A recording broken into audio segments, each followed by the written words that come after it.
Hello et bienvenue dans ce deuxième épisode de la rénovation de cette maison. Je t'invite à aller voir la première vidéo si c'est pas déjà fait. Et sinon, c'est parti!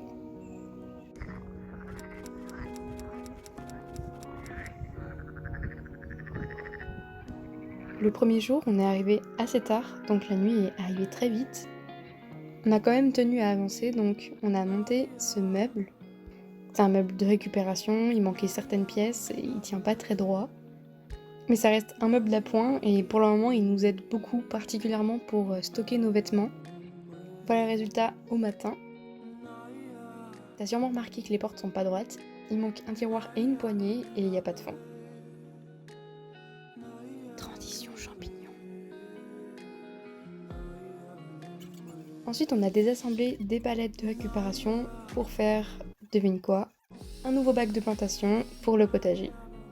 Le seul problème avec ces bacs, c'est que là où on les pose, l'herbe est relativement très haute. Et comme l'herbe est trop haute pour pouvoir passer la tondeuse, on a passé la débroussailleuse. Pour certains d'entre nous, c'était la première fois qu'on l'utilisait, mais vu la taille du jardin, je vous rassure, c'est pas la dernière. Comme ça nous faisait mal au cœur de voir partir toutes ces petites fleurs, on a décidé de faire un petit bouquet. Aussitôt fait, on s'y remet. Et autant ça marche très bien et très vite, autant c'est très salissant. Une fois suffisamment débroussaillé, on est venu déposer des dalles de récupération toujours, histoire de structurer un peu l'espace. Bon bah je te filme là.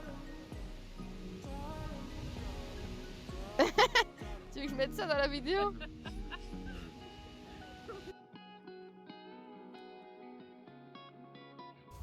Par ici, c'est ouvert. Aïe. Je l'ai pas filmé, mais du coup, on a fini d'installer le grillage, ce qui nous a enfin permis de donner accès aux chiens au terrain qui leur est dédié.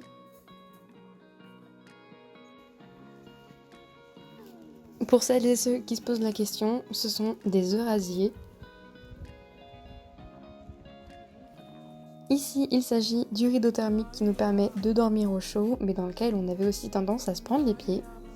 Du coup, je suis venue effectuer un ourlet. Malheureusement, j'avais pris que du blanc, donc ça se voit. Mais encore une fois, c'est provisoire, donc c'est pas très grave.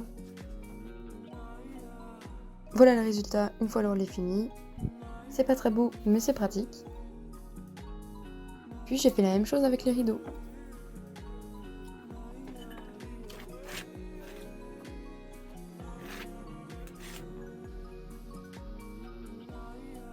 Dans la pièce au rez-de-chaussée, il commençait à y avoir pas mal de gravats sur le sol, du coup on a commencé à tout nettoyer pour avoir un peu plus d'espace. Je vous laisse admirer. Ensuite tu commences à connaître. On a continué de retirer le polystyrène et le papier peint.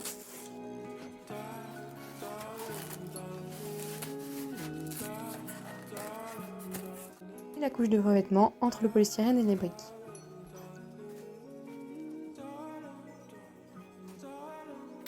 Ça nous a permis de voir apparaître les poutres qui servent à tenir les briques et de découvrir des pièces d'art absolument sublimes.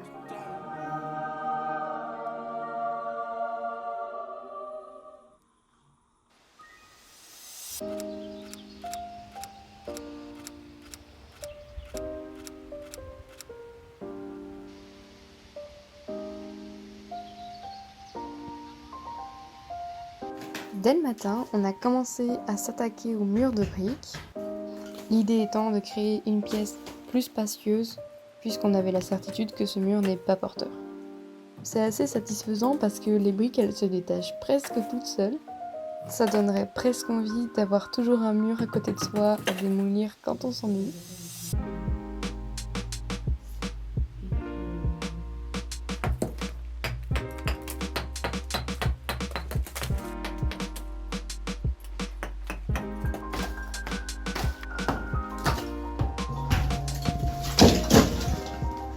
Comme les briques prennent très rapidement beaucoup de volume, on a commencé à les stocker dans une autre pièce. Pour aller plus vite, on a procédé avec une chaîne qui nous permettait de déplacer directement les briques de là où elles étaient tombées à la boîte. Une fois la salle nettoyée, on recommence à tout salir, puis à nettoyer à nouveau.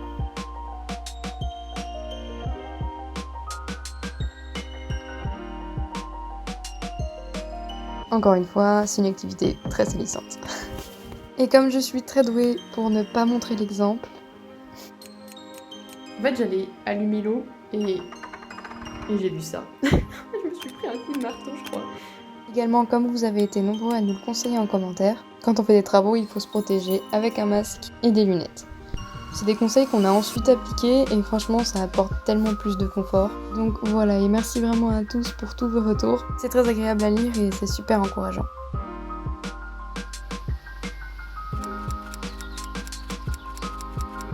Le week-end d'après, j'étais personnellement pas présente, mais le reste de ma famille ici et ils ont pas chômé. Tu te rappelles sûrement de cette pièce pas très propre, remplie de boue et magnifiquement illustrée par cette métaphore. Eh bien rassure-toi, parce que ma sœur a tout nettoyé de fond en comble, comme nous le témoignent ces images de sauna. Et voilà le résultat, c'est nettement plus accueillant, et ça nous a permis de l'utiliser comme garde-manger et garde-boisson aussi d'ailleurs. Une deuxième chose que ma sœur aime faire, c'est taper sur des murs. Mais comme je l'ai dit, c'est super satisfaisant. Si vous avez besoin de preuves, la voilà. Plus sérieusement, voilà l'avancée des dégâts et le niveau de motivation de son assistante. Pendant ce temps, ma mère s'est chargée de retirer tout le polystyrène dans le salon.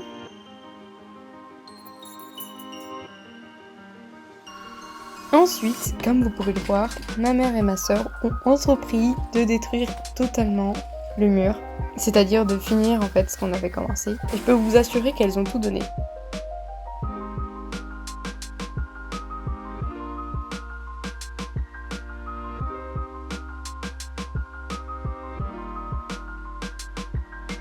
Ensuite, il a fallu passer aux toilettes et je suis sûre qu'elles vous donnent envie. Comme le papier peint se décollait déjà tout seul, ça n'a pas été très difficile.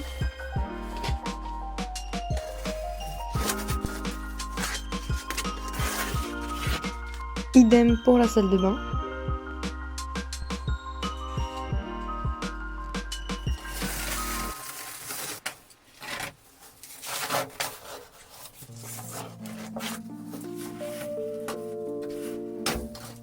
Et idem pour le polystyrène.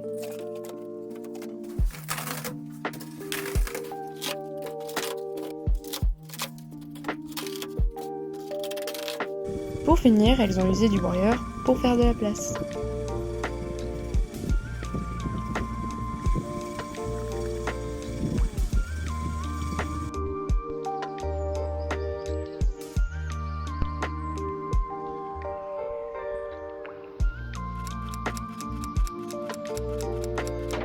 Le troisième et dernier week-end, on a commencé par attaquer cette pièce.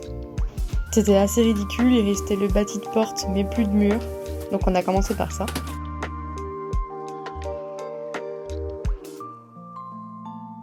Il a fallu user de la scie sabre pour découper les poutres qui ne servaient plus à rien. Ici on voit très clairement que les petites poutres ne supportaient rien du tout à part le revêtement qu'il y avait dans le mur. Ah oui. Ah, c'est tombé.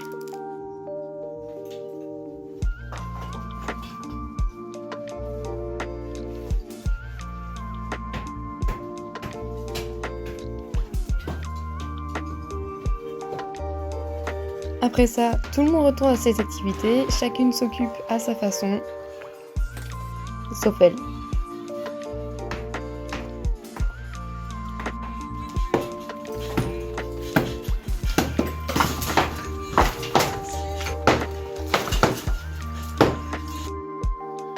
Si vous vous souvenez bien, les chiens avaient du mal à circuler dans l'herbe tellement elle était haute. Du coup, on a usé du rotofil pour leur faciliter la route.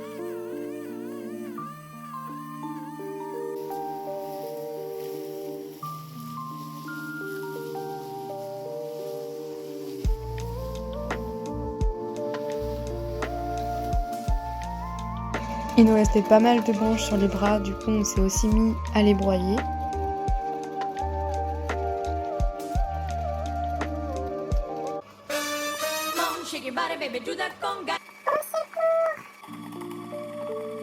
Vivre à la campagne, c'est aussi vivre à côté des animaux et des insectes. Donc laissez-moi vous présenter Bernard le lézard, Bertrand le serpent et Camille la chenille.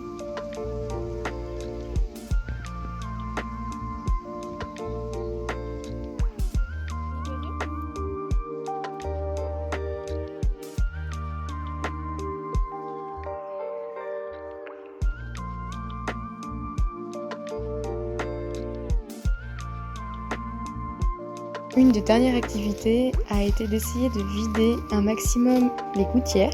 Si vous vous souvenez bien, on est dans une région où il pleut pas mal. Et comme tu peux le voir, c'était nécessaire. Pendant ce temps, le menuisier de la famille s'est chargé d'une mission bien spécifique. Faire des trous. Non, je rigole. Remplacer ces vieilles portes hors d'usage. Comment ? En réutilisant les planches de bois qui servaient de mangeoires à animaux, via un système d'assemblage mécanique fait sur mesure, à savoir le tenant et mortaise, et également en remplaçant cette poutre-là, qui de base ressemblait à ça. Ouais, je pense qu'elle méritait bien sa retraite. Franchement, si c'est pas du travail de pro, je sais pas ce que c'est.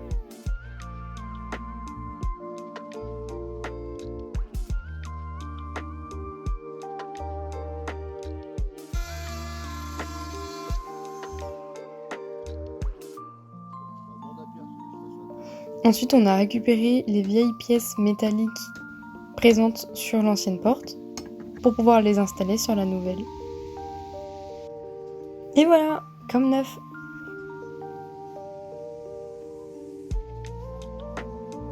Et enfin, comme dans le premier épisode, il a fallu installer la serrure. Et voilà ce que ça donne. Juste avant de partir, on avait très envie de savoir sur quoi donnait cette petite porte dont on avait l'accès nulle part depuis l'intérieur. Et sans plus tarder, je vous donne la réponse.